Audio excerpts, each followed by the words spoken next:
We have two meetings this evening, Legal Affairs Committee and our Board of Commissioners meeting. Before we start, a couple of announcements. Please silence your cell phones. Amplifying equipment is available for those having difficulty hearing during the meeting. When the floor is open for public comment, comment will first be taken from those present in the room and then from those attending virtually. Please use the podium to my right and speak directly into the microphone if you're making public comment. Feel free to adjust the microphone, take it out of its stand if necessary.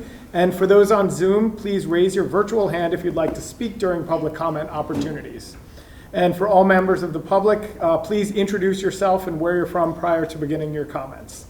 Also, if you're making comments this evening and at all of our meetings, be aware that the board and when appropriate, staff will respond to comments and questions after all of the public comment is finished, so don't wait for a response. It's not a back and forth. With that said, we'll start our first meeting, which is our Legal Affairs Committee, and I'll turn it over to its chairman, President, Commissioner Dan Bernheim, President Emeritus Dan Bernheim. Thank you very much, Vice President Gavin. We actually have one item on the Legal Affairs Committee. Consider for recommendation to the board approval to discontinue the pursuit of the declaration of taking of property at 1805 Youngsford Road. And in short version, back in June we did something which is really very unique, and that is that we had voted to approve in essence to utilize our rights of eminent domain in connection with 1805 Youngsford Road, which was a vacant lot, and it was vacant and contiguous to another area which would be perfect for ball fields, especially in conjunction with the new school. And we had planned to go forward. We would offer the property owners value for the property consistent with what it was worth. And the board took the unique step of voting to move forward with this and actually commence the legal proceedings.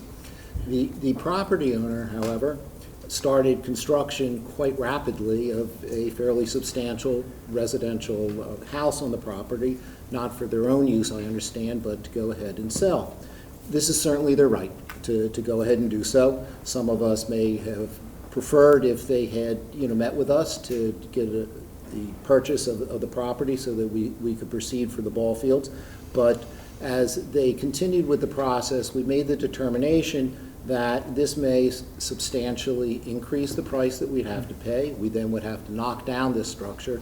And while we're really very reluctant to exercise the rights of eminent domain, we considered putting the brakes on this, utilize the area for ball fields, which is next door to it, maybe for different ball fields, but we would then have to go to a plan B.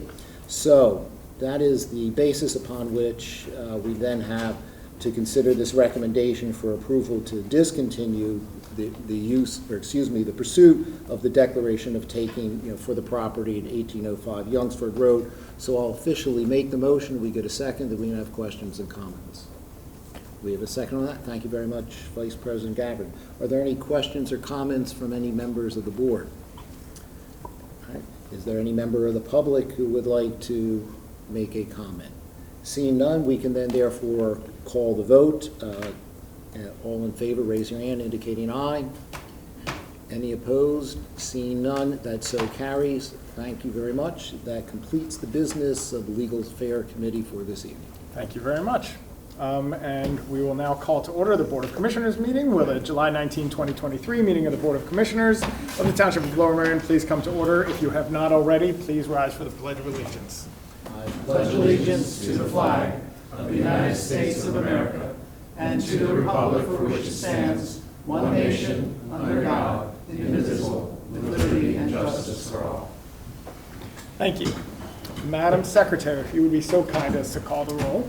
Thank you, Mr. Vice President. Mr. Churchill, Ms. O'Neill, and Mr. Whalen have asked to be excused, and we have a few members that are going to join by Zoom later. Mr. Bernheim. Present. Mr. Courtney. Here. Mr. Gabbard. Present. Mr. Grimes. Here. Ms. G. Kramer. Here. Mr. McComb. Here. Mr. McKeon. Here. Mr. Stevenson. Present. Mr. Zella. Here. Mr. President, we have a quorum. Great, thank you Vice very much. President. Whatever. The first order, or the next order of business will be something I usually second, so I'll need some help here. I'm going to make a motion to approve the minutes of the special meetings of the Board of Commissioners held on June 7, 2023, and June 14, 2023, and a stated meeting of the Board of Commissioners held on June 21, 2023 as distributed. Do I have a second? Thank you very much, Commissioner Zelov. Any comments or questions from the board? I'm assuming no comments or questions from the public. With that said, call the vote. All those in favor, please raise your hand. All those opposed? Seeing none, that passes unanimously. A few announcements to make. The board met in executive session on July 5, 2023, and earlier this evening regarding the following matters: the acquisition of property at 1805 Youngsford Road, which we had just discussed at the previous meeting, personnel matters related to the police department and library department, and an update regarding recreational fields. A couple of other announcements. National Night Out, a wonderful night, will be held on Tuesday, August 1, 2023, from 6 p.m. to 9 p.m. in the parking lot of the Wynwood Shopping Center. Highly recommended, a great opportunity for families and everyone to get out and meet your neighbors in the community. The stated meeting of the Board of Commissioners for August will be held on Wednesday, August 2, 2023 at approximately 7 p.m. And then we will be in recess from August 3, 2023 until September 6, 2023. Next part of the meeting, public privilege of the floor. This is the section of our meeting where members of the public may address the board on any non-agenda items or any other public matters in which the township has jurisdiction or authority. Please state your name prior to addressing the board and keep your comments to 3 minutes or less. If there's a group of people in attendance who are speaking on the same topic, we ask that a spokesperson be selected to address the board and that they keep their comments to 5 minutes or less. We also hope the people already approaching are not getting in a fight over who gets to go first. Please note that comments will be first taken from those present in the room and then from those attending virtually. Use the podium to my right and speak directly into the microphone. For those on Zoom, please raise your virtual hand if you'd like to speak during public comment. And if you're making comments, as I said before, be aware that the board and when appropriate staff will respond after all public comment. With that, public privilege of the floor. Thank you, sir. Maura Gillen, Haverford, speaking on behalf of the Haverford Civic Association and also some residents who live specifically on Montgomery Avenue in a very residential area. I brought this issue to your attention some months ago, and I know our commissioners have been working on this and staff has looked at it a little bit. But what we're looking for tonight and over the next couple of months is a broader acknowledgement of the significant issue. There is significant volume, increased volume on Montgomery Avenue in the western part of the township since COVID. And we don't view this as just a Haverford issue. Haverford's a little bit unique. We are not Ardmore, we're not Bryn Mawr. Our little area is divided among 3 different commissioners, and literally Montgomery Avenue divides us between 2 wards. But you all are affected by and affect the traffic and volume on Montgomery Avenue in that portion. Black Rock Middle School affects traffic on Montgomery Avenue. Those who prefer not to take SEPTA because SEPTA is too inconvenient affect the traffic and volume on Montgomery Avenue. There's significant volume, and we've brought this attention. This came to light actually in December from these community members, partly based on what we were seeing in terms of light posts that had gotten run into and hubcaps that were on the side of the road and curb bumps and everything else. Well, now it's progressed into crashes. We literally, in the western part of the township, have significant crashes on Montgomery Avenue that are comparable to Roosevelt Boulevard in Philadelphia. This is getting dangerous. There are cars that are spinning and landing on the sidewalk. It is very dangerous to live in that portion of this township, and it's a whole of government solution, I believe, that we need to find. I've seen y'all sort of hint at some things. For example, the CIP has that catch-all 4236 for traffic calming measures. We actually do have a traffic calming policy here in the township, which I think needs to be expanded. It has a list of measures, including but not limited to. We want everything on the table. We don't want to be pushed back. Oh, well, you can't use radar in Pennsylvania. Got it. Oh, we can't do this, we can't do that. This is a township road. We can take responsibility for this road and provide the right solutions. This is not a Lower Merion Police Department issue. It is not solely about enforcement. We appreciate what the Traffic Safety Unit has done, including their additional checks in the morning, including the temporary speed display that is back there again, and we would like to see that back there frequently, not on a regular basis, but on a random basis, so that people will tune in, because a flashing light with numbers that change is a different signal to someone coming through than a flat road sign. Appreciate the Traffic Safety Unit, but we know that LMPD is short-staffed, and those guys get seconded to patrol anyway. This requires engineering and education. I know that there are regular meetings. Mr. McElhaney mentioned that Public Works regularly meets with the superintendent. I really want to see building and planning there. Chris, Sean Kramer mentioned last time that Chris had talked about circulation within the township, and he's mentioned to me that good planning starts with circulation. This township has expanded beyond where we are capable of managing the car traffic. We've got to address some parking issues, as you all know, but we have to address the traffic and volume on Montgomery Avenue. All of you should be involved in it, and all of the township staff should be involved. Thank you. Thank you.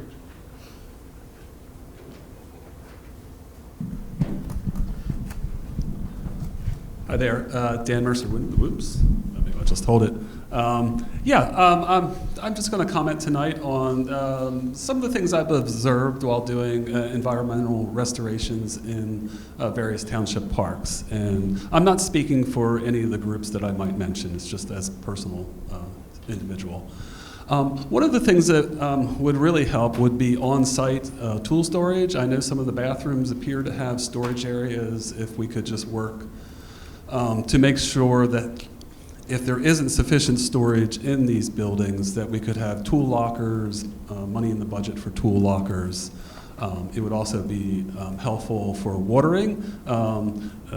During May, when it wasn't raining at all, we filled up buckets, 5-gallon buckets at neighbors' houses on Manoa Road and carried them into the woods and, went back and forth. Dave was working on, Dave DeAngelis was working on a solution, but, the pool openings take precedence on these matters. So, but it'd be nice to just make sure that the money's in the budget for some sort of watering thing for all the parks. I know the last meeting you talked about the gator for the Kinwood Trail. So a gator that could be used by various friends groups would be helpful. Penguin Park, I did shovel the mulch into 5-gallon buckets and wander down the stream bank, cross the stream carrying the buckets, walk up the stream bank, and then wander through. It'd be nice to have a gator, or at least wheelbarrows in the buildings. Additionally, plant material. Dave and Donna have both told me that there's ample money in the budget for plants. It's just, Penguin Park is restoring, I think, 3 acres of land, so it's going to require a lot of trees, a lot of shrubs, and as I clear ivy off the floor of the forest, it would be great to have seeds available, and it'd be great to have maybe the EAC or somebody from the shade tree to weigh in with recommendations for seed mixtures. Seeds are a lot cheaper than buying trees and shrubs. Along the creek at Penguin Park, we've scattered seeds for swamp milkweed, woodland sunflower, and a lot of the plants along the creek have come out of my backyard.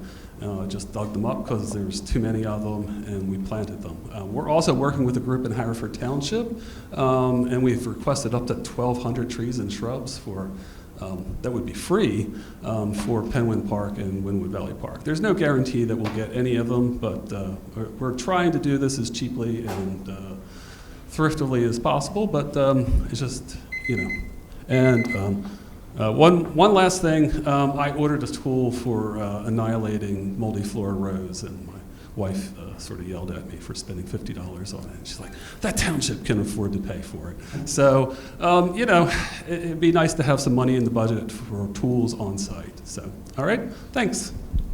Thank you, Mr. Mercer.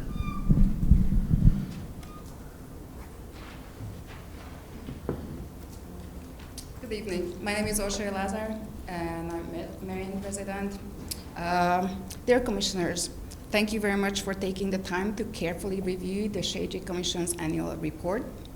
Hopefully, you take as much care as we have put into it to write it carefully with considerations.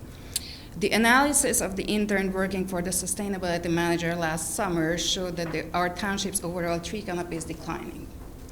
The decline is in line with tree loss in the Philadelphia, greater Philadelphia area, and in line with what is seen throughout the Commonwealth. To minimize the tree loss and maximize tree benefits at a reasonable cost, we need to develop township-wide strategic tree management plan and utilize all available resources. Can In I other interrupt? words, Would you mind holding the microphone? Yeah. sorry. Perfect, thank you. So to minimize the tree loss and maximize benefits for all residents, especially the underserved residents, at a reasonable cost, we need to develop a township-wide strategic tree management plan and utilize all available resources. On the other hand, we need all hands on deck. Our township arborist is a really highly trained professional, and the Shade Tree Commission has experience and expertise that is underutilized.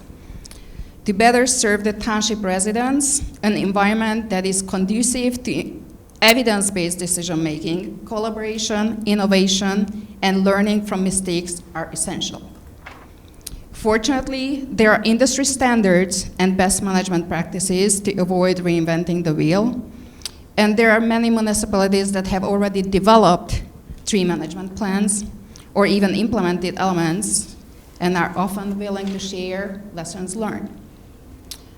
Please consider the recommendations as outlined in the Shade Tree Commission's annual report in separate sections broken down to recommendation for the Board of Commissioners, for staff, and potential work for the Shade Tree Commission in the future. And thank you. And I have comment to follow Dan's comments. The Pennsylvania State has a stream buffer program that can pay for establishment planting and establishment work for planting stream buffers up to 300 feet away from the creeks. So that could be utilized among other sources and resources from the state. Thank you. Thank you.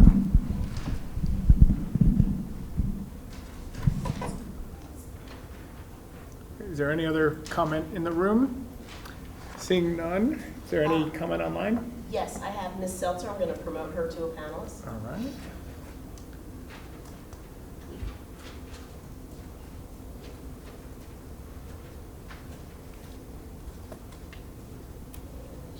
Music. Adrian Seltzer, Wynwood, Pennsylvania. Hello, everyone. It's good to see you.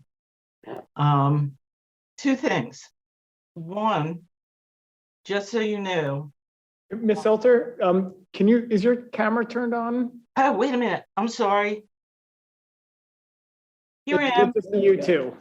There you go. Okay, I'm sorry. Well, I turn on some light. There I am.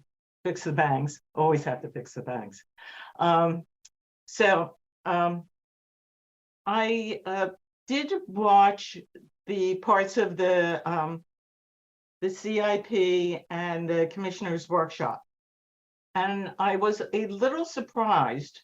I'm not going to go into details about but there's no closed captioning. I don't understand how you can't have closed captioning on those. I think that's, like so 1950s.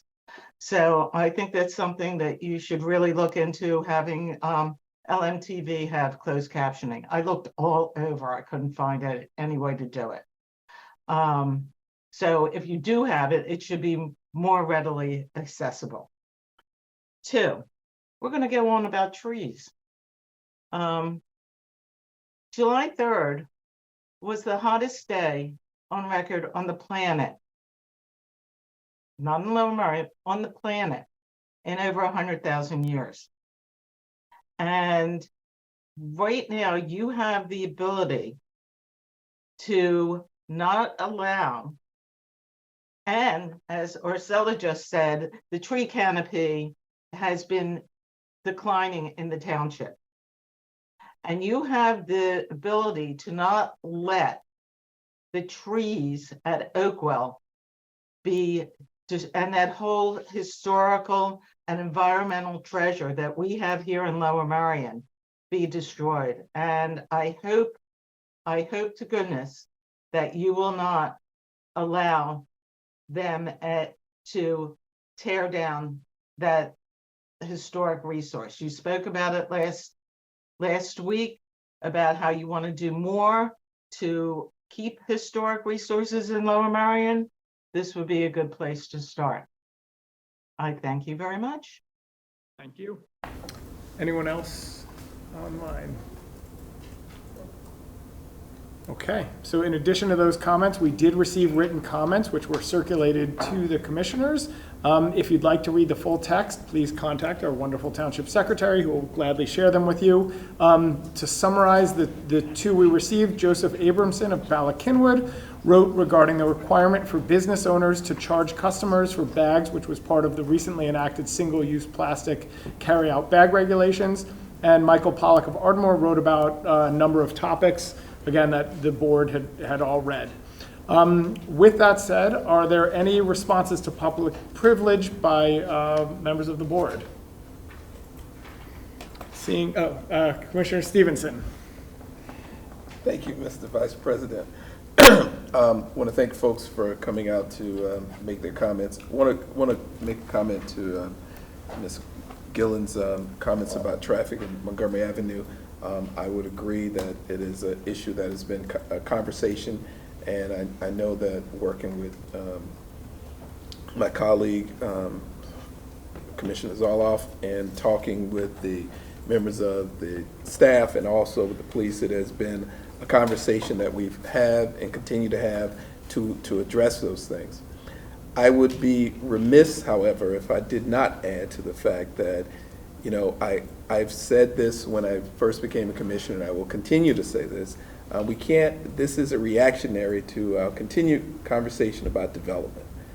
There is a consequence for when we decide as a township that it's important for development, and the more development is going to create more traffic. And unless we address the overall conversation about the impacts of planning and across the board, then talking about traffic calming will mean nothing unless we talk about the larger picture. I'm not saying that our members of the staff and community are not, but I would like to make sure that we do not have one conversation without the other. Thank you. Great, thank you very much. Commissioner McKeon. Thank you, Vice President Gavin. I was going to make comments at the new business section at the end of the meeting to talk about the Shade Tree Commission report, but seeing Ms. Lazar is here now, I'll make my comments now. I appreciate her referencing the report. For those of you that don't know, the Shade Tree Commission is a resident board, currently of 8. They work with township staff and the township arborist. Shade Tree Commission has control over all township trees in the township parks and in the township right-of-way, so that's the streets. That's about 70,000 trees in all. Shade Tree Commission recently issued its 2022 annual report.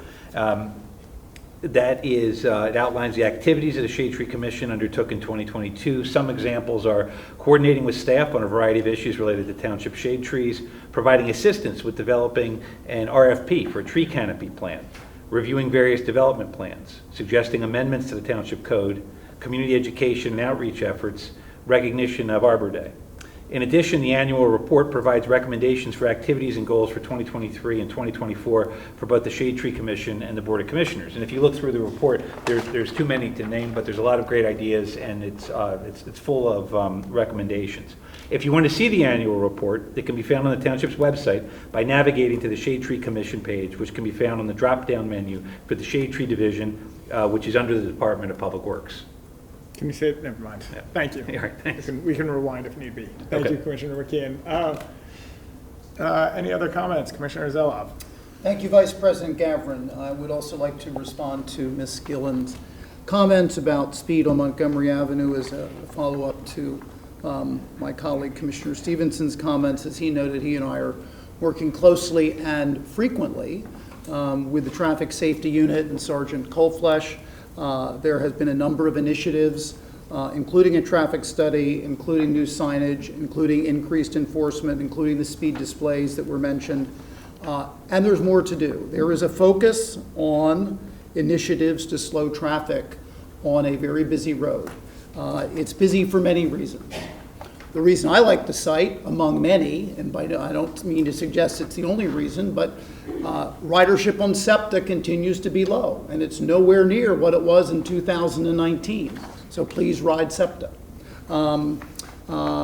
The traffic safety unit is very responsive to Commissioner Stevenson and myself on Montgomery Avenue, and when comparisons using data from other locations are presented, we refer them to TSU for their analysis to ensure the accuracy of what is suggested, and they are always looking at that to see see whether those comparisons are valid. So in the case of traffic safety, LMPD is not short-staffed. We think there's adequate staffing because they're responsive to both Commissioner Stevenson and I, and we think there's going to be more initiatives to address the speed of traffic on Montgomery Avenue and elsewhere in the township, because it is an ongoing problem all over.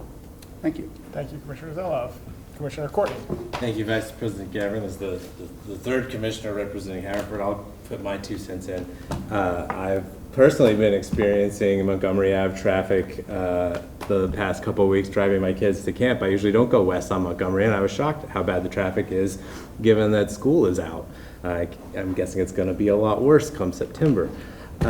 Ms. Gillen's comment about the accidents and the safety of driving remind me of the justification that we used for lowering the speed limit further east when we moved the speed limit down to 25. At that time in the 5th Ward where I was looking at accidents, there was 1 accident every 8 days.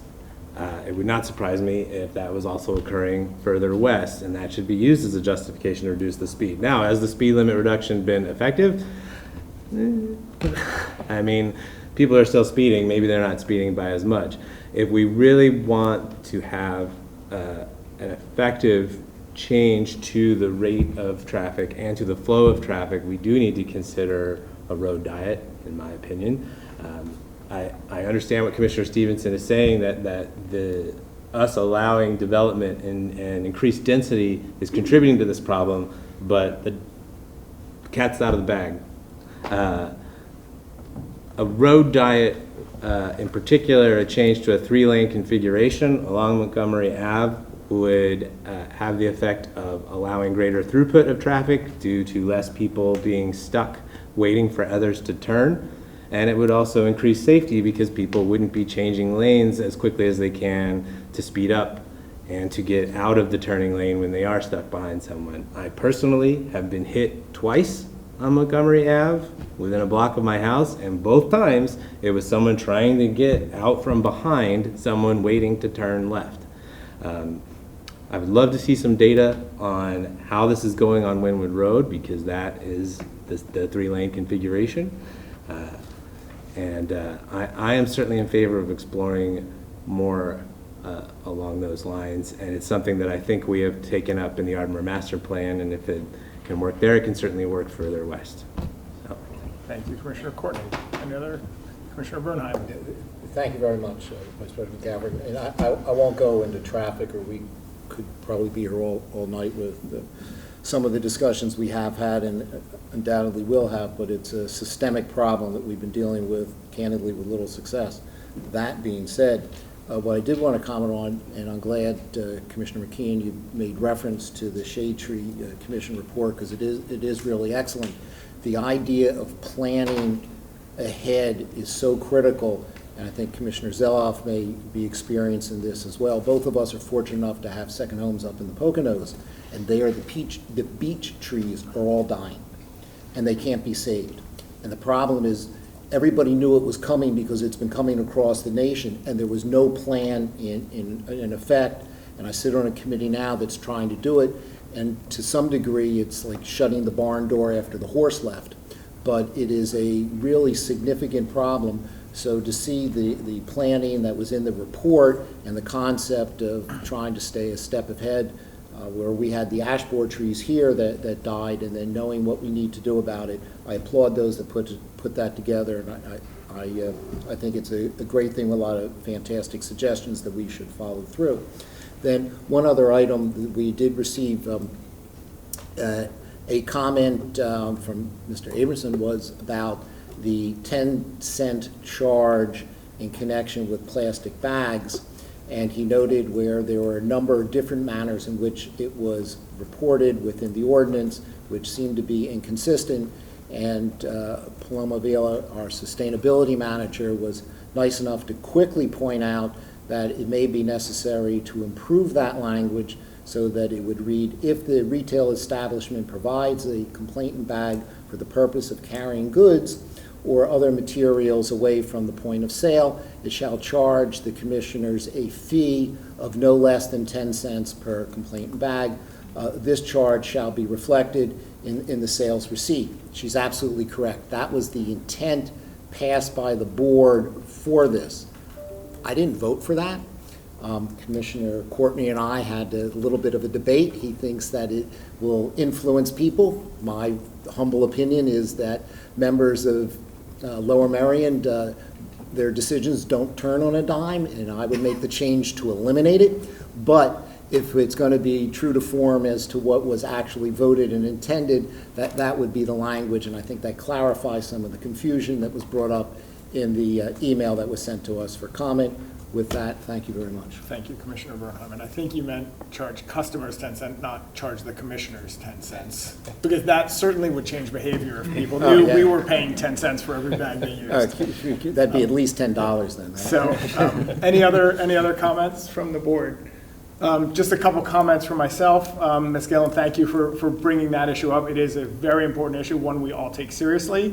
Unfortunately, it's one that identifying the problem is a lot easier than identifying the solution to. And I'm not making excuses, and I know, you mentioned the lack of ability for radar. That is one solution. I think Commissioner Courtney talked about, creative solutions to this. This is not easy. This is not a Lower Merion problem. This is not a Montgomery Avenue problem. This is a nationwide problem with so many factors built in. Nobody has solved it. We are doing our best. We are taking it incredibly seriously, and we'll continue to do so to the best of our ability. Also, Mr. Mercer, thank you for your comments. We talk a lot about our volunteer fire companies and how grateful and how lucky we are to have volunteer firefighters who save this township so much money by putting their lives on the line as volunteers for us. While most of the time the friends groups of the parks are not putting their lives on the line, they are still doing a wonderful service for our community, for our parks, keeping our parks beautiful, really doing so much for our environment and our township. The suggestions that you brought up are very low-cost ways to, I don't even want to say thank the friends groups, but make the lives easier for those who are friends of the parks. And I think it makes a lot of sense and something we should certainly look at and make it easier for our friends groups who are volunteering to help us out. So thank you for those comments as well. Not seeing any more comments from the board, we're going to move on to our next section, which is public comment. This is a section of our meeting where members of the public may address the board on any agenda items. We ask that you keep comments to 3 minutes or less. Again, if there's a group of people in attendance who are speaking on the same topic, please pick a spokesperson and they keep their comments to 5 minutes or less. One caveat, all comments relating to agenda items, including the ordinances proposing amendments to chapters 140 and A167, which are tree protection and no stopping or standing restrictions, should be made now. Any comments relating to the ordinances proposing amendments to chapters 155 and A180 should be held until the public hearing later in the meeting. There will be an opportunity for those ones later on. Hopefully that made sense to you. If anyone in the room has any public comment, please approach the podium to the right. And please announce your name and where you're from. My name is Barry Polis. I'm a long-term resident of Bala Avenue, a business in Ballykinwood real estate business. I'd like to review some things of the past before I move forward with my comments. As the public may know, the township agreed to build a brand-new parking garage across the street from Montgomery and Bala Avenue as a development with a BMW dealership. This new garage was built to benefit Bala Avenue and the businesses on Bala Avenue to promote the growth of Bala Avenue. Subsequent to the building of this public parking garage, the township in 2018 made a concession to a developer and gave away public parking to the developer to develop their property. In my opinion, this was a huge mistake and a violation of a public trust. This garage was made for the public, not to promote a developer or to make a developer have larger profits for not having to construct more parking on their site for their apartment development. Anyway, the developer was approved in 2018 for a project. 5 years has transpired, and this has expired, the right to build there as of April. So now, the developer is asking for a variance. Why should the township give a variance to a mistake that was made? Subsequent to this project not moving forward, the township decided to change the zoning so that no longer could public parking be used to be given to a developer to promote their development.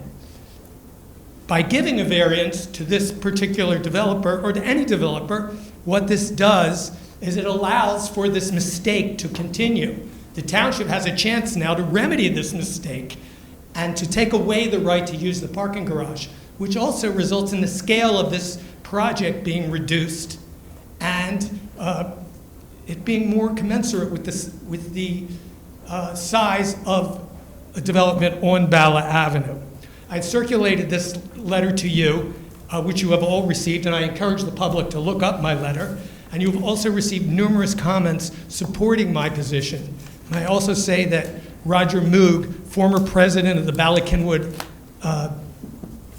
Neighborhood Association and traffic engineer, has supported my position wholeheartedly in writing to 5 of you commissioners. Let's see. Now, by giving this variance, what would happen is you establish precedent and you do something which this township has been vehemently against, which is spot zoning. There are 10 other projects right now nearing expiration for apartment developments. By granting this variance, you allow precedent for these other projects to avoid changing their zoning to the new current zoning. May I also say that... Mr. Polis, if you can wrap up, please. Yes. Thank you. There is also an issue with parking in that the allotment of parking for tenants is being charged to tenants, so the tenants have the option of opting out of parking and using public spaces to park. It should be required that the rental of these apartments come along with free parking. By adding additional parking, it undermines the very nature of the reason why there are these requirements for parking on site for apartment developments. Mr. Polis, I guess that summarizes my comments. Thank you very much. Thank you for your audience. And I beseech you to deny the variance. And I'd also like to say that in the provisions for this development, there is no protection for the building at 202 Bala Avenue to remain. And I know if Gerald Francis was alive, he would speak vehemently against that building being torn down, who was no longer with us, who always spoke out for historic buildings in Bala Cynwyd. Thank you, Mr. Polis.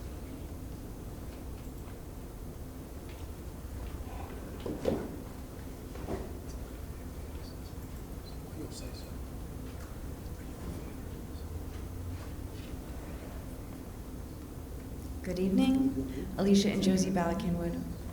I look forward to a response to my email inquiring about the sale of the Grant, the Kelly, and 112 Sibley the Square from Cross Properties to Mac Real Estate Group for $1 in April 2022. And if my questions need to be repeated, I will do so after my public comment.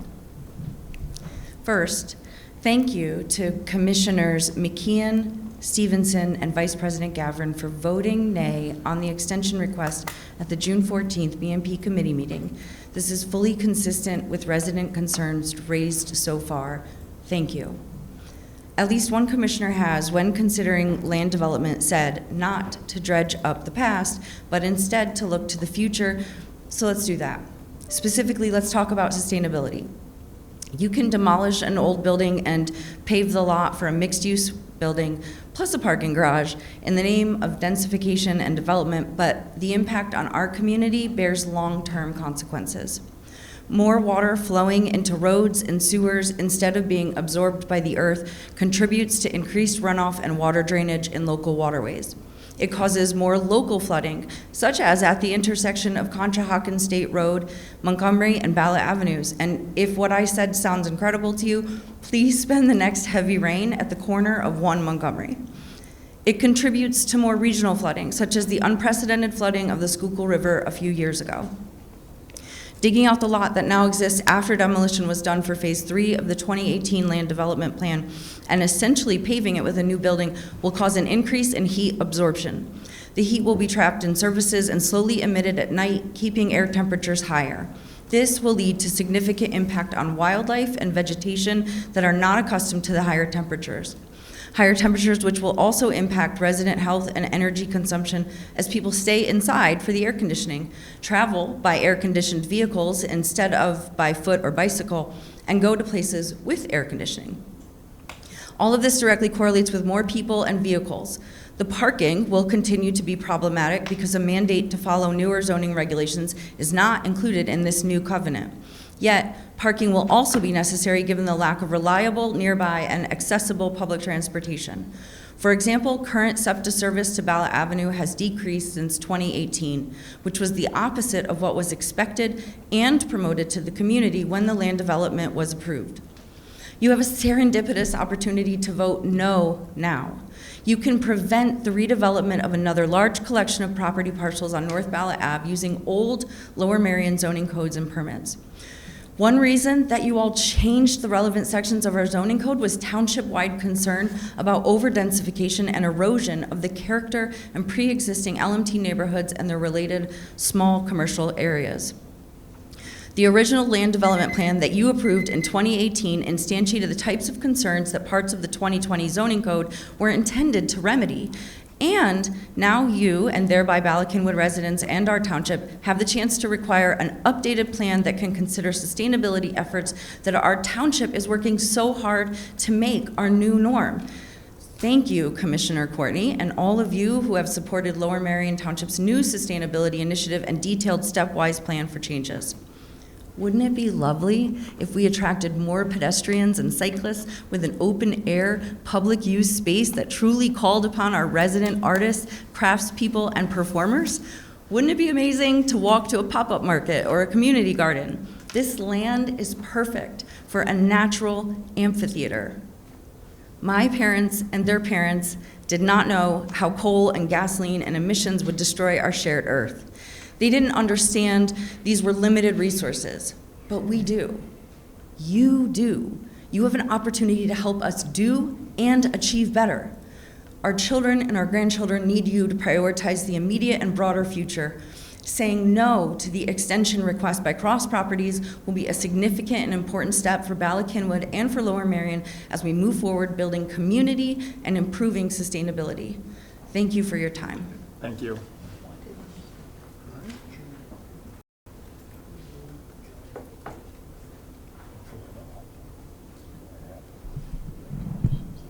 Maura Gillen, Haverford, following on a little bit of what I had said earlier, but addressing item G on your consent calendar, the change to Chapter 145, Vehicles and Traffic, South Roberts Road, right turn only at county line, and also the changing of Chapter 145, prohibiting stopping or standing on Clairemont. These are among the types of solutions to reduce and support safe transportation in our area, but some of these are just sort of among the standard responses that we've heard, and we want to broaden the list of initiatives, the creative thinking, as some of you have mentioned. Reducing speed it is sometimes proposed as a solution, but there are challenges with reducing a speed limit, and we've done the research and looked at some of the data that shows that If our 85% shows that 35 is the right speed, reducing the speed actually just increases the difference between the slower people and the fast people who are still going to go that fast, and that increases your crashes. We also have a number of hard right-hand turns in this particular section. Road diets. When we proposed a road diet, the TSU said, oh, you wouldn't want that. It would make Montgomery Avenue a parking lot and you'd hate it. Well, that's not kind of the open-minded response that we would hope for. We also suggested bollards, which are already in use on County Line Road. And that met with, oh, no, you wouldn't want it. Those are too messy. We want everything discussed. We want all of it on the table. And the issue of turn restrictions, which, yes, is a valid initiative, it can work, that puts the burden on those of us who live here. The residents are then restricted from getting out of their own neighborhoods. There is significant through traffic on County Line and also on Montgomery Avenue. Quite a bit of that traffic is just people transiting our community because that's what Waze told them to do. And those people account for quite a few of the crashes. We need to reduce that volume, introduce some friction on some of our through routes like County Line and Montgomery Avenue. Turn restrictions just puts the burden on us. I would like to ask, when is the next meeting of the TSU and Public Works? Could Building and Planning Ms. and Gillen, potentially... As you're aware, this is public comment on this agenda issue, items. yes, sir. So right-hand turns, restricting the traffic flow is potentially not the right solution for traffic calming in any location, County Line or Montgomery Avenue. Thank you. Thank you.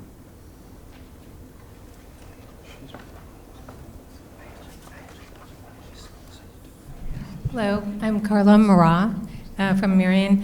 I want to comment on the item about the request to extend the land development of cross properties.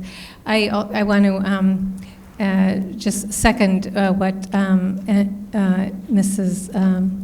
Ngiosi said. I thought her comments really, every one of them, I really endorse wholeheartedly. I thank so much the three commissioners who voted against approving the requested extension the last time. Also, thank you so much, Commissioner Bernheim and Commissioner Whalen, for your attention to the detail of the covenant the last time around, and for the assurances that you asked for, including some financial input, so that this is not just another gift to the developers.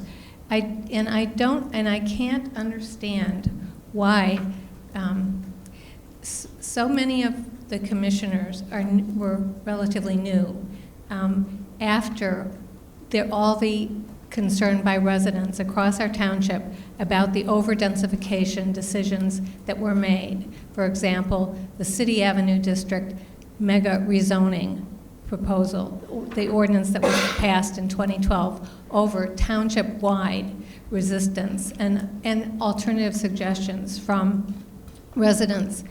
Here we have an opportunity, those of you who joined the board and had grave concerns about the over-densification, that the approvals that were given before the new zoning code in 2020, which was designed to help remediate some of the problems that have developed, including the traffic issues, for example. So here we have a chance tonight, right now, to roll back something. The property is still valuable. It will still be sold, even if under the new zoning, any new developer will not be able to put in, it'll be 16 fewer units. But also, the parking problems that have already been created in that area, in the pre-existing stable neighborhood, also, you have the opportunity to not further, to increase the problems, those parking problems, but to bring them back. And also, Mr. Polis's point about a public parking garage that was now being used to support developers rather than require them to provide adequate parking for their visions in our township. Thank you so much for your consideration. Seeing no other comment in the room, is there any online? We do. We have Adrienne Seltzer. I'm going to put her as an attendee, and then Joseph Abramson. Okay. Ms. Seltzer, I know you're going to have your camera on. All right. Oh, I apologize. Before we go to Ms. Seltzer, we have one more comment in the room. Yeah, it gets turned off when I go back to being. Okay. Ms. Seltzer, hold on. Ms. Seltzer, can you hang on 1 minute, please? We have one more comment in the room. I'm sorry. So my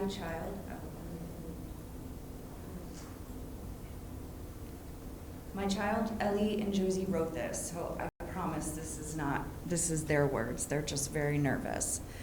Ellie, my name is Ellie and Josie. I live in Bala-Cynwyd. I am in 6th grade at Bala-Cynwyd Middle School. My bus stop is Bala and Highland Avenue. I'm sorry, I'm really proud. As you are all aware, there is an empty lot. The fence on the lot has a piece of fabric covering it, and when the wind kicks up, the fabric blows in the air, basically forming a tunnel, causing me and another student to have to walk through the tunnel and end up almost getting stuck in it when the wind stops and the fabric falls back down.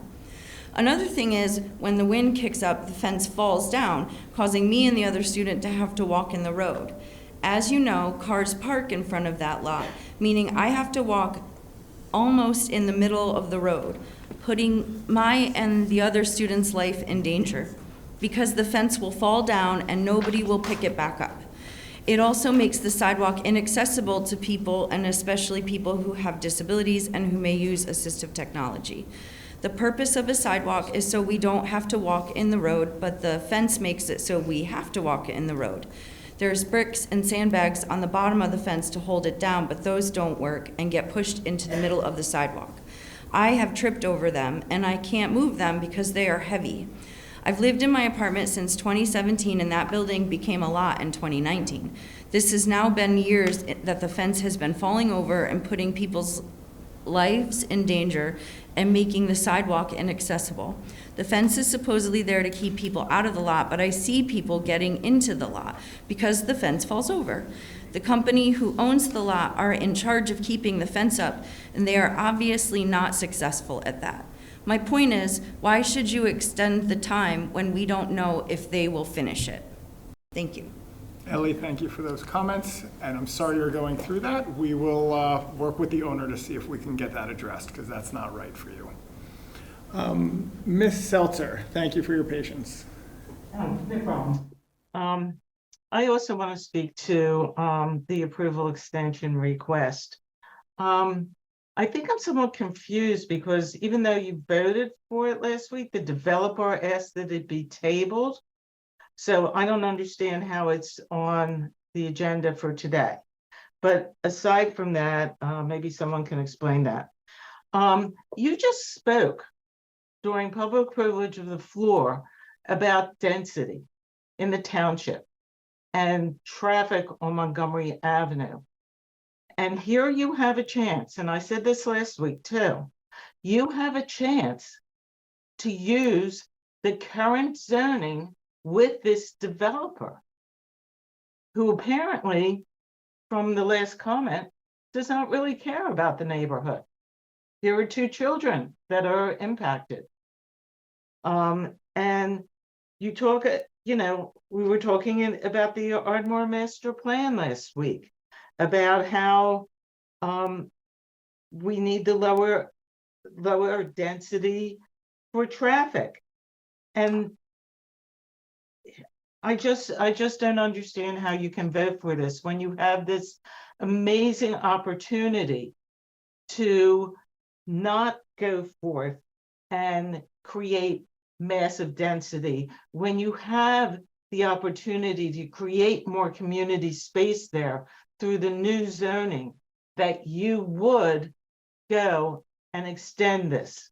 It just does, it seems to be against, you say one thing here, and then you're doing something different there. Doesn't make sense. Thank you very much. Please do not vote for this.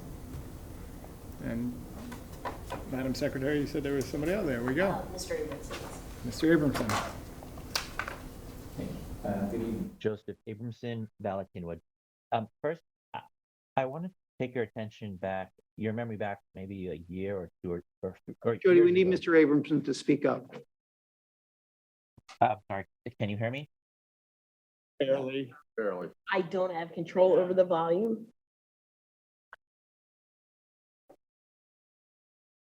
As loud as you can be, Mr. Abramson. All right, well, yeah, this is as loud as I can get for now, unless I have to rejoin. But, you know, we had a property before where Commissioner Bernheim said that, oh, while we don't want this property, we're bound by the laws of Lower Merion and the code to approve it. We're now in a situation where people don't want this, and the code of Lower Merion doesn't say we have to give an exception. So why give an exception when the community doesn't want it and it's not good for the community, and the developers have shown that they aren't the good partners for that? You know, we have empty retail. There's parking problems all over. If I'm driving, I sometimes have to drive and park, 2-3 blocks away. You know, contrary to what Commissioner McComb said last time, Bala Avenue is often full now. The restaurant on the corner of Bala and Highland is open. There's a brand new kosher pizza shop that's, getting busy. There's the art gallery. There's a couple of other shops along Bala Avenue. So, to say that it's empty, it's not as full as anyone would like. But, and to say that the property itself won't get developed is also not necessarily true. As some of you may know, we're now in a rental decline.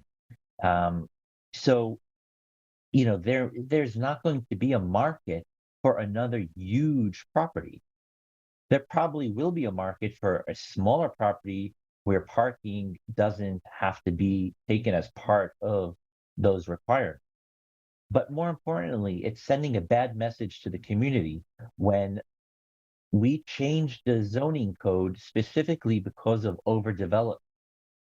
And now we have the opportunity to say, okay, we changed the code, but we're going to give you the exception and put you back onto the old code. Why would we do that? As Commissioner Bernheim rightly points out, the code is the code. If we have to allow it, we have to allow it. But nothing in the code says that we have to give an exception to a business that has done nothing for Lower Merion and won't be good for Lower Merion.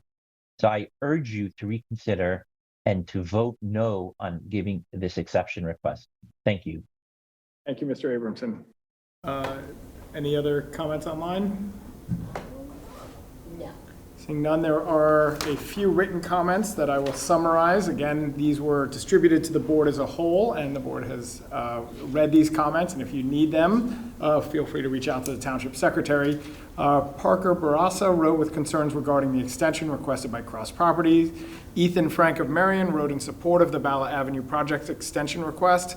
Barry Polis, who we heard from earlier, also wrote in opposition. Michael Pollack of Ardmore wrote about the approval extension and also expressed support for a number of other agenda items.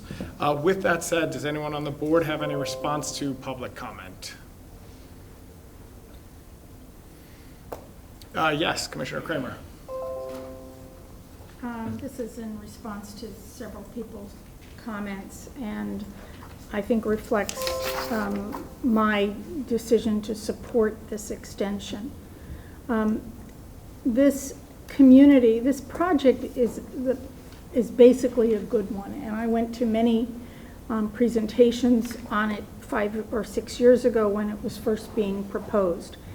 And the community is not united in opposition to this project. In fact, when this project was approved, the community in general supported this project. This is not our property to turn into a public space. It's private property. The township doesn't own it. And we can't dictate what a private owner is necessarily going to do with a project, with a property. I believe that having this gaping hole in the ground, as it were, for all these years has been very detrimental to Bala Avenue. But our best chance to stop having the hole in the ground for many more years to come is to give Cross Properties one final chance to get this project built. Otherwise, everybody's going to have to go back to the drawing board. We're going to have new architectural plans. There's going to have to be a whole, start everything from scratch again. And it's time that this project got built, and it's time that we started to revitalize Bala Avenue. And that's why I'm going to support this one extension, but not more than this one extension. Thank you, Commissioner Kramer. Yep, Commissioner McComb. Thank you, Vice President Gabbard. We've had several hearings on this, so I'm not going to repeat what I've already said. But I think it's noteworthy that while a number of people today have voiced opposition to it and say the community doesn't want it, the neighborhood club of Bala-Cynwyd, which I've been a member of for 25 years and typically does not like to see development, said they would not oppose this if in fact certain conditions were met, some changes, some architectural enhancements, which the applicant agreed to with assistance from the staff. If things were filed by October 31st, if the permits were done by December 31st, the neighborhood club, which represents at least 500 to 600 residents of Bala-Cynwyd and speaks for them, and said they would not oppose it. So to say that the community doesn't want it simply isn't accurate, and you're free to express your opinion that you don't want it, and that you're certainly entitled to that opinion, but I don't think you can say that the community doesn't want it. So I'm not going to repeat what's already been said. I agree completely with Commissioner Kramer that this was a project that the board was very excited about. Yes, we're all disappointed that things have gone so slowly and that there is sort of the hole in the ground, but this is the best way out. And when people say, oh, let's vote it down and see what we get. Well, we may get Gary Barbera and a used car lot, and we may get a CVS, because the BV zoning allows for all sorts of things. So instead of being Bala Avenue and Bala Avenue of the Arts, it can be Bala Avenue and the used car lots. So let's be careful about what we wish for. So I'm going to support it, and I would ask my colleagues to support it as well. Thank you, Commissioner McComb. Any other comments? President Sinai. Thank you, Vice President Gabbard. And I apologize to everyone for not being there in person, but I'm out of the state on a work trip today. I just wanted to also respond to some of the comments about the Bala Avenue extension. And again, like Commissioner McComb, not wanting to repeat myself, but I think there's one thing that was left out that's important to raise. And look, I think we all recognize that doing the extension is not required of us. We don't have to do it. That's really the point. But in exchange, we are using the opportunity to require of the developer things that we would not be able to require of any other applicant. We can't do it, right? There's a quid pro quo in this that involves things like design standards, a commitment to ground floor retail, as Commissioner McComb said, a commitment to this actual project that we can't otherwise do.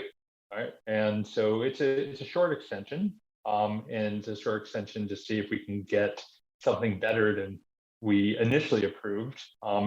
And if not, we're just back where we started. So I thought that was an important point to put out there. Thank you. Thank you, President Sinai. Commissioner McKeon. Thank you, Vice President Gabbard. I've made some comments on this property before, and I don't want to repeat myself, but I think it's important to just highlight a couple things. We, the community and township, we're trying to revitalize Bala Avenue, and this is definitely a very important parcel. And I can't predict the future, and I can't predict which outcome is best. I don't see necessarily a great outcome. I think there's reasonable arguments to either oppose it or to support the project. And I respect, especially Commissioner McComb, this isn't his ward. This hole in the ground was physically there before he even got onto our board. So I think, as a commissioner and it's your ward, you're trying to take responsibility, cure a blighted area, and fix it and get something going. I come out differently because, from my perspective on it, I think that there's a very sorry history of this project with the developer, long-standing maintenance issues, failing to take care of the property, not meeting legal obligations, not meeting a legal timeline. This project was authorized under the old code with less parking, has been pointed out a lot of times. So I don't like it for those reasons. But the other option, as I pointed out, is a hole in the ground, as others said too. And we don't know what could happen. I could be out there selling used cars there a year from now. So there's very limited options because this is on private property. But the attorney for the developer in the last meeting mentioned that they could build an apartment project relatively similar to the one that was submitted now. So they could simply submit another project rather than coming to us and asking us to go and grant us this extension, even though they failed to meet their legal deadline. So when I look at the history of everything, what I fear is that if we grant this other extension, we'll just be back in early 2024, or some people will be in early 2024, hearing another excuse from the developer, oh, the dog ate my preliminary plan, I need more time, I need something else. So the developer put the hole in the ground. I think it's time to take a chance on someone else, so that's why I'm going to vote against the extension and just hope that the better option is better, the other option is better, because I can't predict the future. Thank you, Commissioner McKee, and we look forward to your used car lot. Yeah. Any other comments? Commissioner Grimes. When he retires as commissioner. Yes, thank you. Now, I did not speak on this previously, so I'm going to take all the time I want to talk. That was a joke, but in any event. Commissioner McKeon just set out really my feelings on this. This is, I have been very uncertain about how I feel about this. But I think that he's correct in his statements about this developer having an opportunity to do this project for several years. Our current zoning code was passed because, and the changes from when this project was proposed, was implemented because the needs of development have changed and the needs of residents have changed. And this plan that's before us now is an antique. It's outdated. It doesn't meet the needs of our residents in 2023 and beyond. So to me, it's very suspect. I'm concerned about the precedent. This developer has had 5 years. They've known they've had 5 years. They knew the rules were changing in terms of zoning and chose not to move forward. And I also reject the sense, and I appreciate the sense that we don't know what we're getting. It's a gamble. We do know what we're getting if we approve this tonight, and it's a project that does not comply with our current zoning. The last thing I will say, or two other things very quickly, I appreciate all the work on the covenants. I think the work by commissioners since the past meeting have improved the covenant that we're being asked to look for tonight. I have concerns with this covenant, with the covenant before us, and its ability to do what it says. In particular, without going into detail, the tenant improvement allowance. I think there's wiggle room for the owner to give themselves the allowance to a tenant that they create, so they don't have to pay the money to a third party if they don't get a restaurant tenant. They want the right to assign the project, which I thought was very curious, considering we were told that this is all going to happen in a short period. We've recently dealt with another development on City Avenue that told us they were never going to assign the project, and then they did within 30 days of our approval. They were allowed to do that, they did. And I find the right to assign concerning, since we were told to trust this developer. And finally, the waiver of the right to appeal to the zoning board does not include the waiver of right to appeal to courts, which to me means we could be tied up in litigation. So having said all that, I reluctantly will not support this. I would also just comment that the reference to used car lots, which is certainly something I hope would never. Some of us have constituents who have been mentioned in this conversation, and I would hope in the future we would avoid personal comments about anyone in particular. So thank you very much. Point of order, if I may. Yes. Thank you. This item is not before us right now. Everybody's speaking as if we are there. That's coming a little bit later in our agenda. So those of us who reserved to speak at a later time. Maybe we'll feel like we're getting last word, but we seem to be having this debate a little bit ahead of schedule, and hopefully everybody who has spoken thus far will not feel the need to repeat themselves later. Thank you, Commissioner Bernheim. I fully agree. Everyone has the right to respond to public comment, which a lot of this was, but if you did make comments, obviously you have the right to make your comments again later, but they have been heard by your colleagues on the board, so there certainly is no need to do so. Any other comment from the board in response to public comment? Seeing none, we will close this section and move on to the next section, which is the consent calendar. Would anyone like to remove any of the items A through G off the consent calendar? Seeing none, I would like to then make a motion to approve the consent calendar as presented and including the item from the meeting of the Legal Affairs Committee held earlier this evening. Do I have a second? Thank you, Commissioner Bernheim. Madam Secretary, would you please call the roll? Thank you, Mr. Vice President. Mr. Bernheim.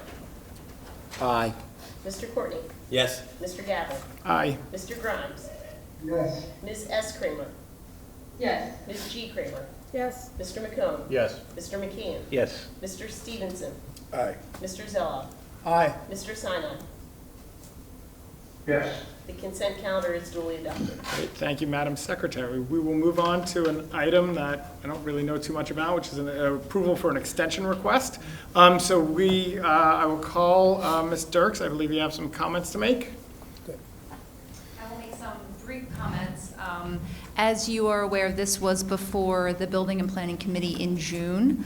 There was a good discussion about the project.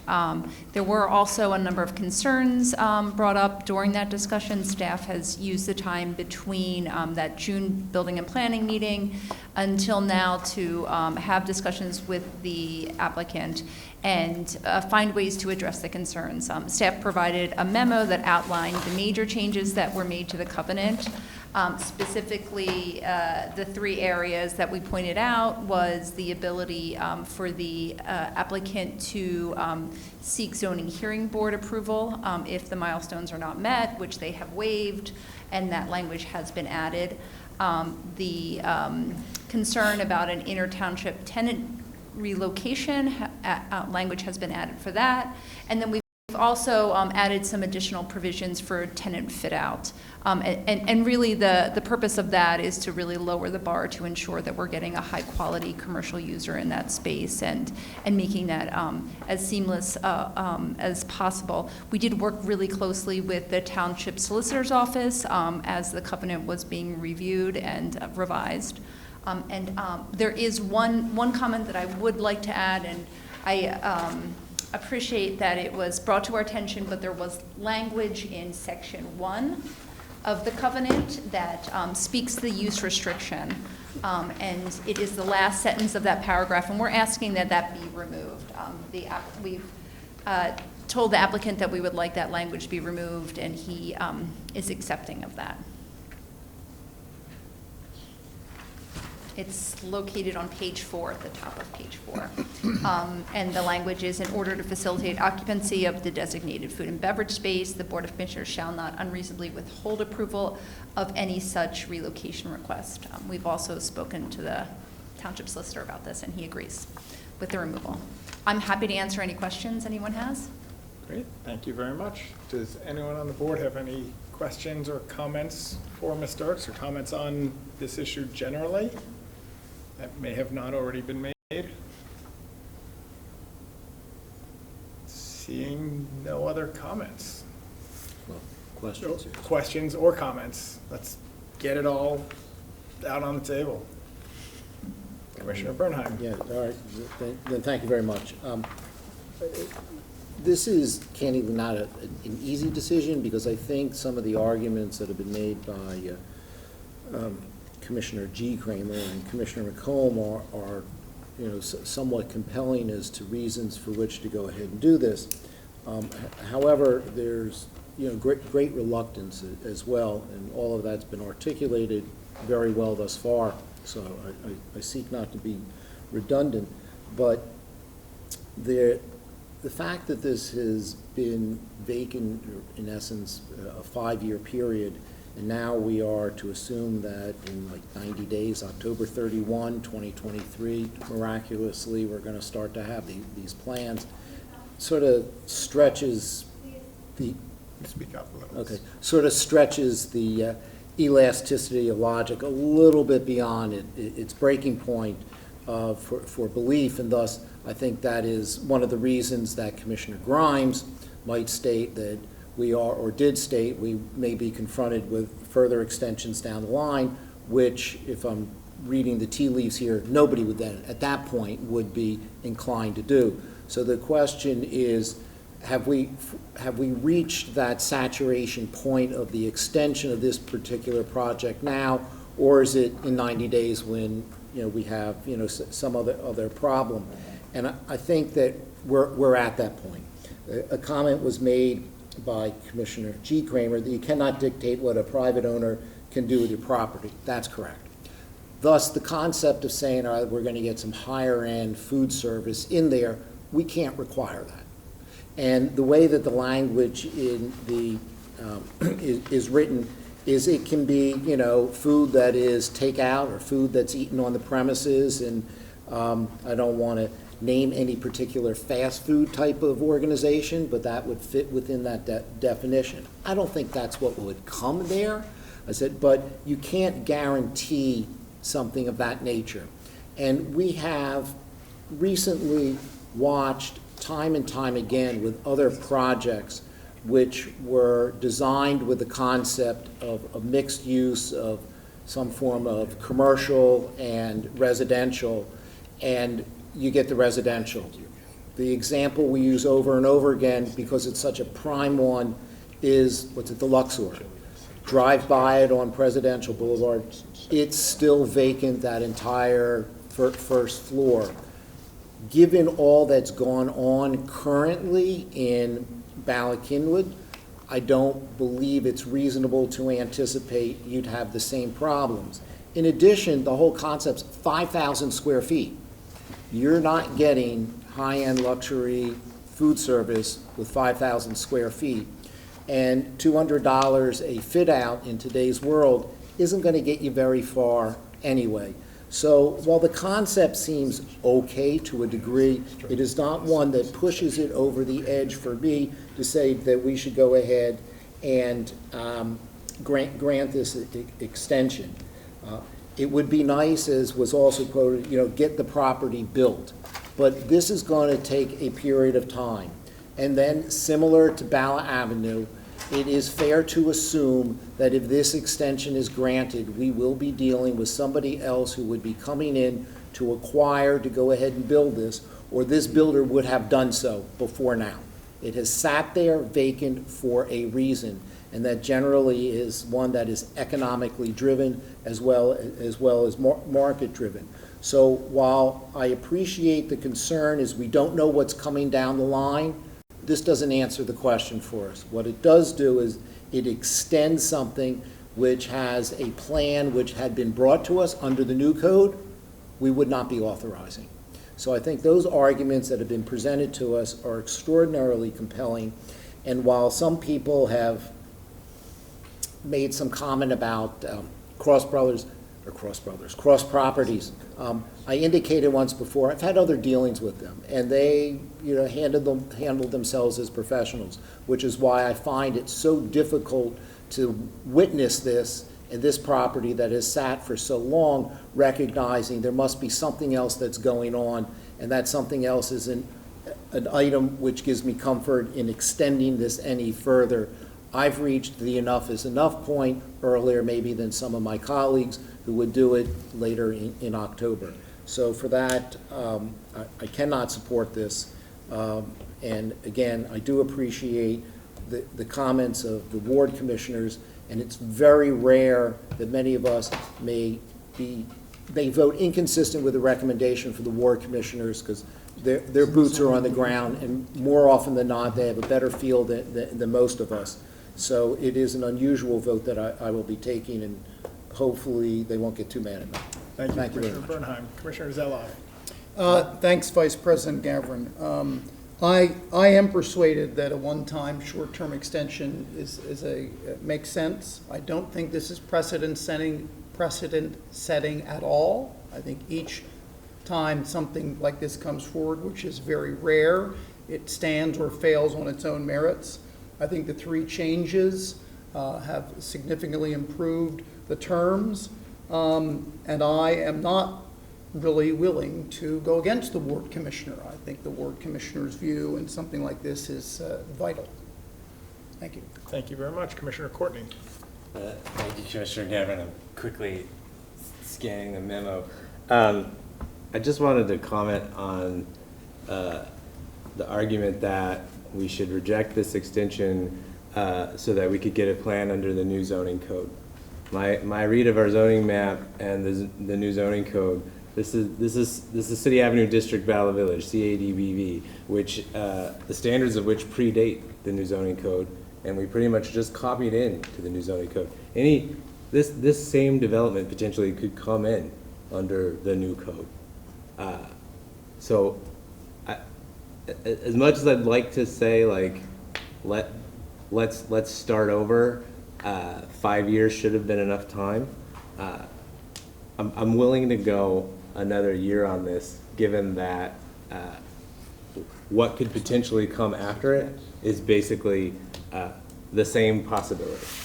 I would love to, as one person commented, turn this into an amphitheater, turn this into a public park, turn this into a green space. I'd be all for that. I don't think I'm going to be able to convince enough of my colleagues to foot the bill for acquiring this property to do that.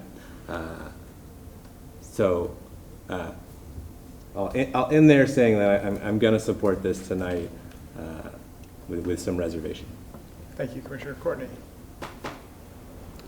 Seeing no other comment, does anyone have a motion to make? If not, I'll make the motion. Commissioner McComb, thank you. I move that we consider for approval a request to extend the preliminary land development plan approval for the construction of a new 5-story mixed-use building with 36,836 square foot footprint containing 6,605 square feet of ground floor commercial space along Ballot Avenue and 83 upper-level apartment units, subject to the final plan for the project being recorded and the required performance security posted on or before October 31st, 2023. I, a fully completed application for construction permits for the project being filed with the township on or before December 31st, 2023. And I, the following conditions as recommended by staff, and I would add that as recommended by staff and agreed to by the applicant. 1, the approval for the project shall be subject to a covenant that outlines approval timelines and milestones, including the requirements for the final plan for the project being recorded and the required performance security being posted on or before October 31st, 2023, and a fully completed application for construction permits for the project being filed with the township on or before December 31st, 2023, as well as regulations regarding the use and occupancy of the commercial space. The covenant shall be subject to the approval of the township solicitor. The applicant shall work with the staff to make necessary adjustments to the architectural elevations as shown on Exhibit A, which includes but is not limited to the selection and placement of building materials. If it is determined by the Director of Building and Planning that the recommended changes are not adequately addressed, the applicant shall return to the Board of Commissioners to further amend their approval. Do I have a second? Thank you, Commissioner Kramer. Okay. While I don't support this, I will make one suggested amendment, which is, in addition to this, striking the last sentence of Section 1 of the covenant as described before by Ms. Dirks. Yeah, that's a friendly amendment. Okay. Any comments on the motion? Seeing none, we will vote. All those in favor? Call roll vote, please. Okay. Madam Secretary? Mr. Bernheim? No. Mr. Courtney? Yes. Mr. Gavin? No. Mr. Grimes? No. Ms. S. Kramer? Yes. Ms. G. Kramer? Yes. Mr. McComb? Yes. Mr. McCann? No. Mr. Stevenson? Nay. Mr. Zello? Aye. Mr. Sina? Yes. I'd have to count. So 6-5. 6-5. It's approved. The ayes have it. It's approved 6 votes to 5? 6 to 5. Is that right? Sorry that you had to get onto 2 hands for counting. So, And I had to double. Well, when he burns Cal to become president. We will now move on. The next few sections are all covered by the consent calendar. We'll move on to the public hearings, adoption of ordinances, which is section 13, starting with page 43. So the first is public hearing and adoption of ordinance, chapter 155 zoning, the wireless facilities updates. An ordinance to amend the code of the Township of Lower Merion, Chapter 155 zoning, to provide for purposes related to the adoption of amendments, to provide for definitions, to establish certain general and specific standards relating to the location, placement, construction, and maintenance of tower-based wireless communications facilities, non-tower wireless communications facilities, and small wireless communications facilities outside the public rights of way, and to provide for an effective date. This ordinance was authorized for advertisement at a stated meeting of the Board of Commissioners held April 19, 2023, and duly advertised in the June 4, 2023 and June 11, 2023 editions of the Mainline Times and Suburban. This public hearing was opened at a stated meeting of the Board of Commissioners held on June 21, 2023, and continued until July 19, 2023. The public hearing is open, and I see Mr. Leswing here to explain some suggested amendments. So there are three ordinances related to wireless telecommunications. At the Building Planning Committee, we discussed this at length, that the township's body of wireless ordinances really hasn't been updated in a generation. And there's been significant changes in technology and regulatory controls at the federal and state level. What these changes to the next three ordinances are meant to do is to bring our township body of ordinances into compliance with federal and state regulations and to reflect modern technology. I'm here to really answer any of the questions, but I would like to point out with the ordinance relating to chapter 155 that we would like to read in a couple of small changes that have been based on public comment that we received and have been reviewed. The first of those is in section 1 relating to definitions, removing the phrase located within the right-of-way in the definition of small wireless communications. In section 1, just adding the word applicable to the at the beginning of section 155.10.10D3, and then in section 155.10.10H6B to remove the words has failed within the past 3 years to comply or. These are simply clarifications. These help to tighten this up. These changes were reviewed with the township's wireless consultant from the Cohen Group. Once again, happy to answer any specific questions relating to any of this. Great, thank you very much. Before we have any questions, I will call for public comment if there's any in the room. Seeing none, any online? We did receive one written comment, which I'll summarize again. If you'd like the full comment, you can reach out to the Township Secretary. Jeremy Crandall of the CTIA provided comments regarding the proposed ordinance and suggested numerous changes to the proposed ordinance. If there's no other public comment, I will close the public hearing, and I will make a motion for the adoption of ordinance number 4271 with the following amendments as stated by Mr. Leswing. One is to amend section 1, chapter 155-10.10A12 to remove the words located within the right-of-way. 2 is to amend section 1, chapter 155-10-10D3 to add the words if applicable at the beginning of that section. And 3 is to amend section 1, chapter 155-10.10H6B to remove the words has failed within the past 3 years to comply or. Do I have a second for that motion? Thank you, Commissioner McKeon. Are there any questions or comments on this ordinance? Seeing none, we will call the vote, and we'll call on the secretary for a roll call vote on ordinance number 4271. For the adoption of ordinance 4271, Mr. Bernheim. No. Mr. Courtney. Yes. Mr. Gabbard. Yes. Mr. Grimes. Yes. Ms. S. Kramer. Yes. Mr. McComb. Abstain. Mr. McKeon. Yes. Mr. Stevenson. Aye. Mr. Zella. Aye. Mr. Sina. Yes. The ordinance is duly adopted. Great, thank you very much.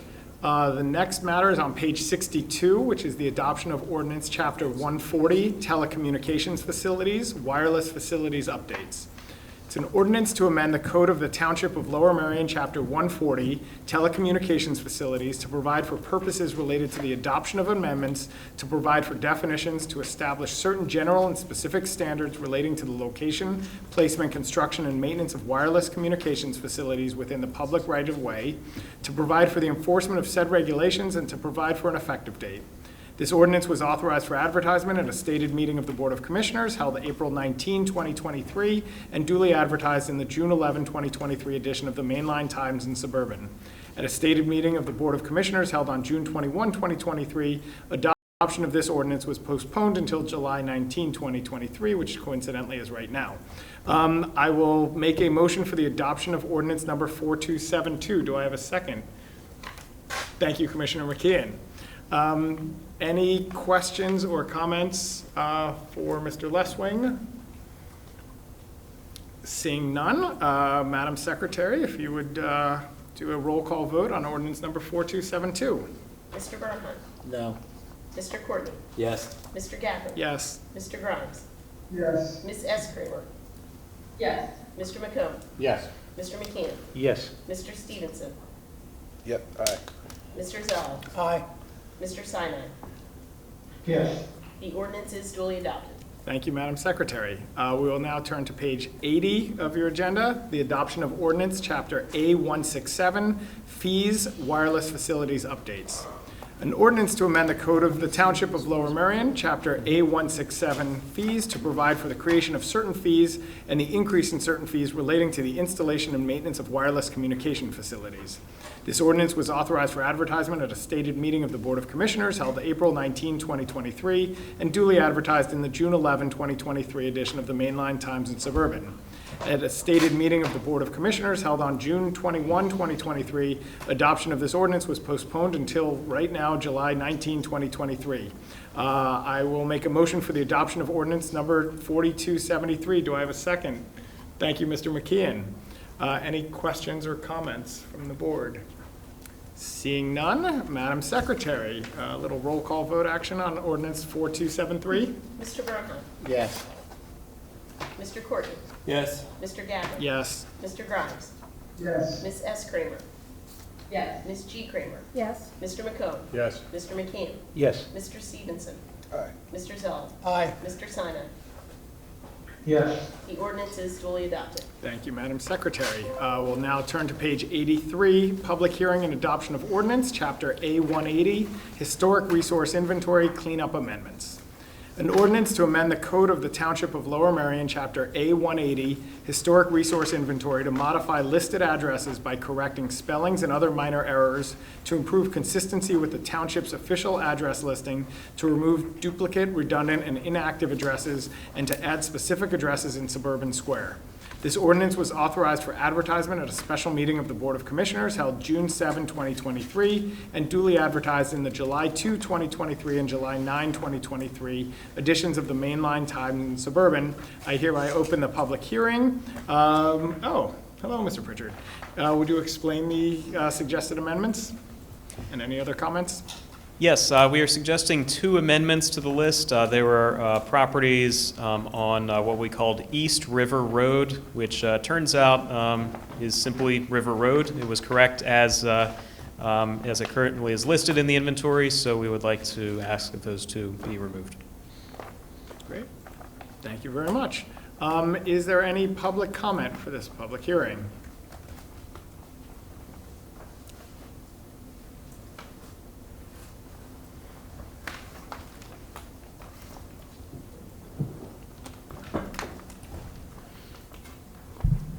Maura Gill in Haverford. I just want to make sure I'm on the same sheet of music. This is the ordinance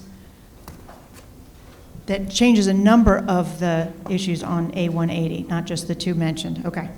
And I do want to clarify again that we don't add addresses to the HRI. The inventory itself is comprised of the resources which are located at addresses.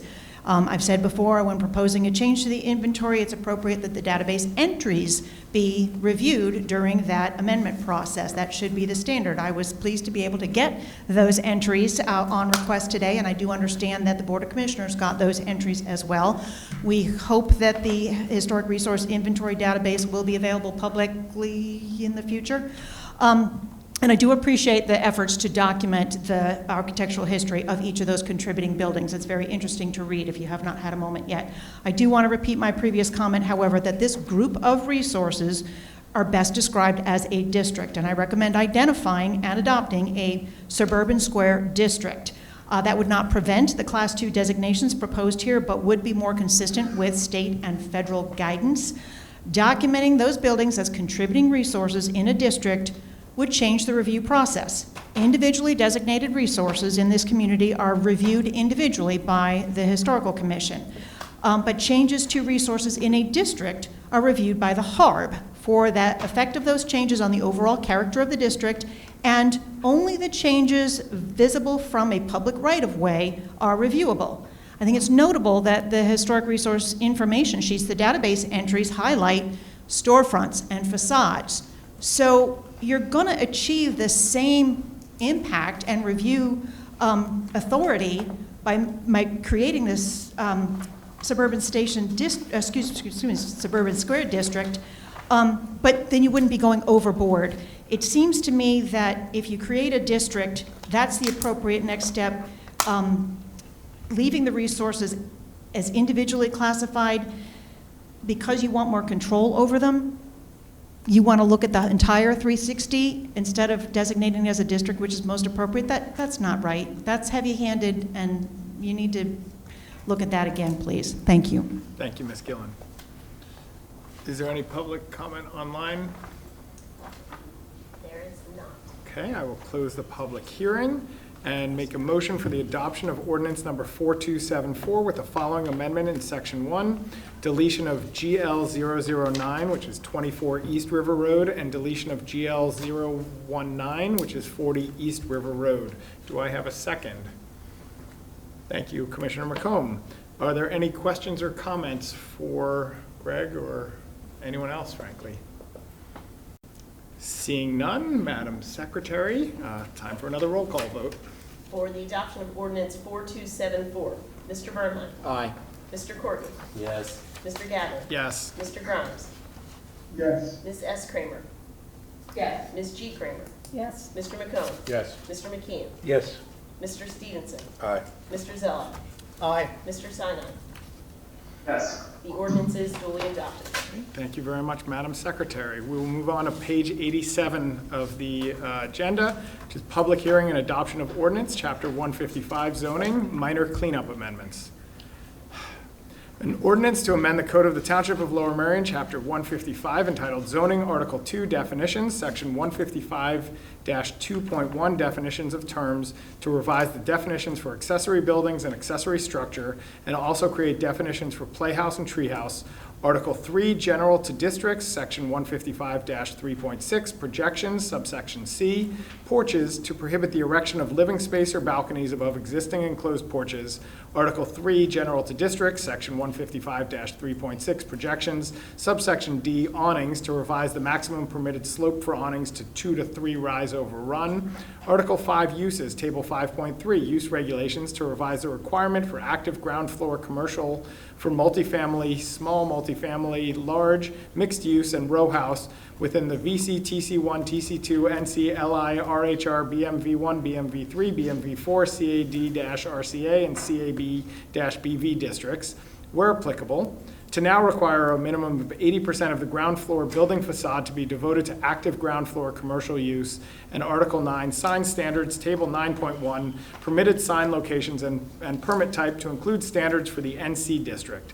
This ordinance was authorized for advertisement at a special meeting of the Board of Commissioners held June 7, 2023, and duly advertised in the July 2, 2023 and July 9, 2023 editions of the Mainline Times and Suburban.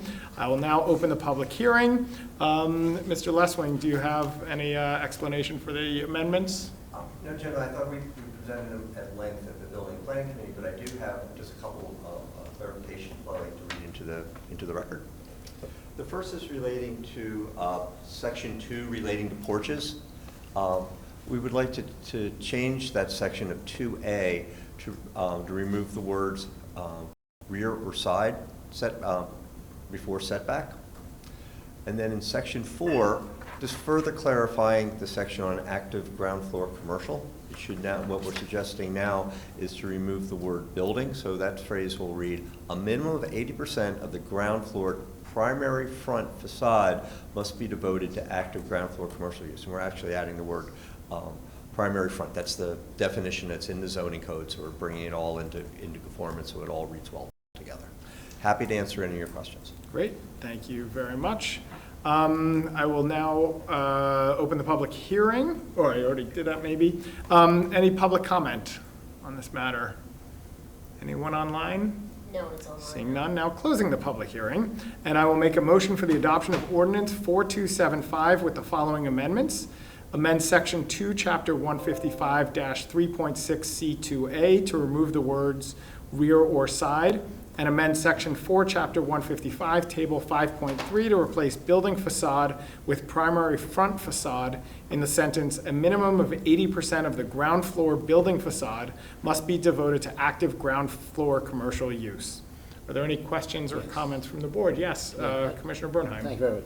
So 2A currently reads, an existing ground level porch located in a required rear or side setback may be enclosed provided that, etc. We just wanted to get rear or side or side setback removed, or really shouldn't be, so that it should get rid of the word located in a as well, so that it would read an existing ground level porch may be enclosed provided that. Isn't that what you're looking to do? No, the word setback he's keeping. No, the word setback is still there. We're just removing the word, we're referring to all setbacks as opposed to specifically calling out rear or side. Okay, so the word setback would remain. Correct. Okay, so it would be, all right, so but it really would still be located in a required or rear.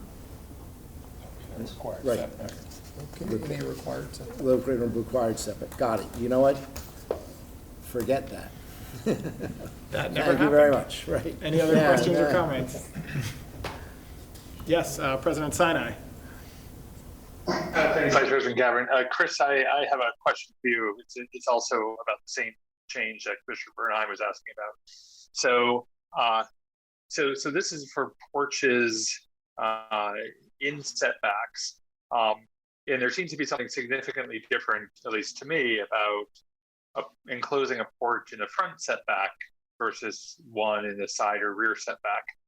I just wanted to find out the genesis for this. Is it that the predecessor code that has not been our zoning code for a while allowed enclosure of porches that were in the front setback, and we accidentally took that away a few years ago? Or is this, no, our code allows enclosure of porches in the side and rear setbacks, and now we're allowing it in the front setback? And I'll note that we can still enclose front porches that are not in the setback, right? That's always been allowed. This is just about the ones in the setback. You're correct there. This is the third time that we've brought this forward. The original impetus for bringing this amendment forward was to make sure that porches that are in a setback, so they're gaining an extra, somewhat a little bit of relief there, cannot then be built on top of. The purpose of having those porches in the setback was that they would provide extra articulation to a property. Once they're there, then they're not granted the right to be able to go up vertically. This was something that was before the zoning hearing board, and our zoning solicitor thought that this needed to be specifically clarified in the zoning code because it was vague. In that, at the last building planning committee meeting, Commissioner Kramer had been looking at this, and what we don't have the benefit of is looking at the entire ordinance, and there's other sections that this relates to in the section, and it's just reading as the rest of it. This does not grant By making this change, this does not grant anything that was not already granted in the previous code. This was a typo, and it's a matter of bringing this into clarification. This was raised by Commissioner Kramer. I didn't understand her at the last Building and Planning Committee as much because I didn't have the entire code in front of us. But we've sat with the zoning officer and Colleen Hall and myself, and we've looked at this, and this does not grant anything other than what was originally intended in the code and was previously granted under the old code. Okay, I think I wasn't understanding you until the very last phrase, which was the old code allowed it, right? I'm looking at the entire new code. In the current code, clearly does not allow that.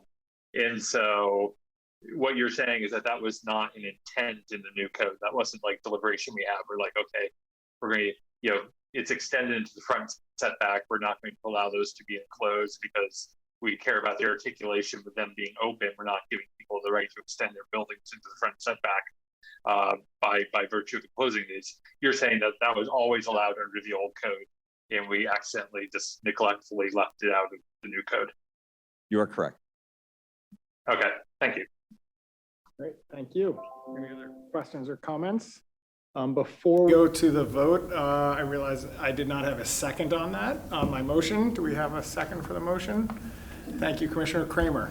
And sorry about that, Jody. And we will now, I think, are ready for a roll call vote on Ordinance 4275. Mr. Bernheim. Aye.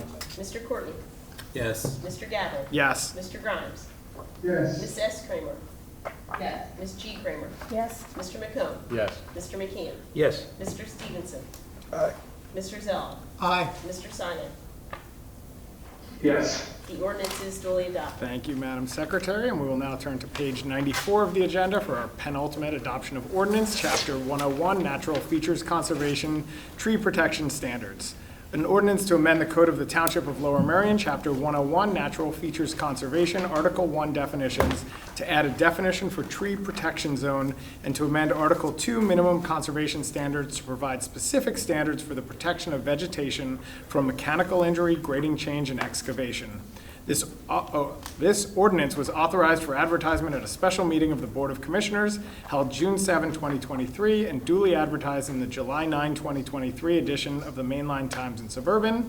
I will make a motion for the adoption of ordinance number 4276, and this time call for a second. Thank you, Commissioner Zelov. Chris, do you have anything to add at this point? I see you're just waiting for Just questions. to report out that at the last Building and Planning Committee, there was some discussion about, from the Shade Tree Commission, hoping that this was the beginning of a discussion to be able to take tree protection further. Staff has been in contact, and we're working out some things, hopefully in September, to go back and work with the Shade Tree Commission to address some of their comments. Great, thank you. Are there any questions or comments from the board? Seeing none, Madam Secretary, I have an idea. How about a roll call vote?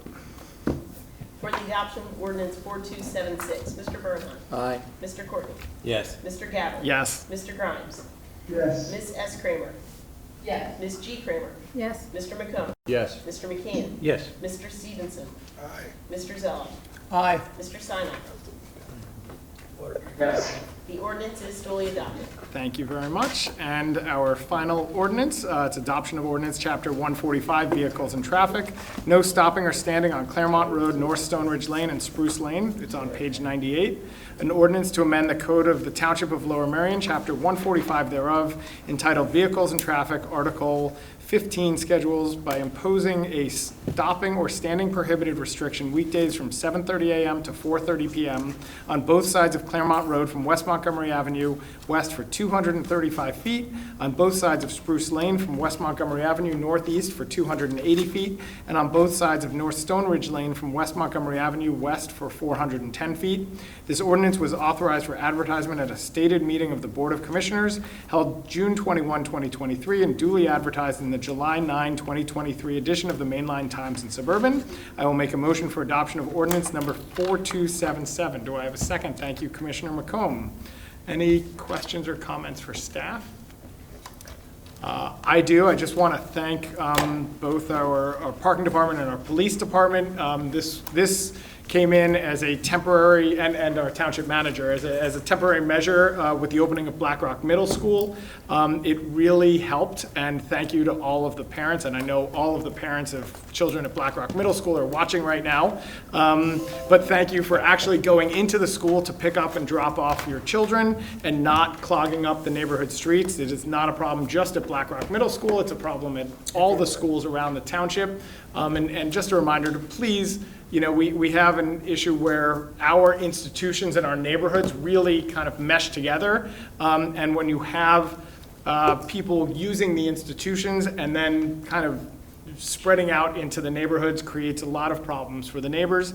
And this seems to have made a really big difference to prohibit this stopping and standing on the roads around the school. So again, thank you to everyone who was involved in it, and I'm very excited that it will become permanent, hopefully. And unless there are any other comments or questions, for the final time tonight, Madam Secretary, a roll call vote on Ordinance 4277. Mr. Bernheim. Aye. Mr. Courtney. Yes. Mr. Gabbard. Yes. Mr. Grimes. Yes. Ms. S. Kramer. Yes. Ms. G. Kramer. Yes. Mr. McComb. Yes. Mr. McKean. Yes. Mr. Stevenson. Aye. Mr. Zell. Aye. Mr. Sinai. Yes. The ordinance is duly adopted. Great, thank you very much. With that, is there any unfinished business to come before the board? Is there any new business?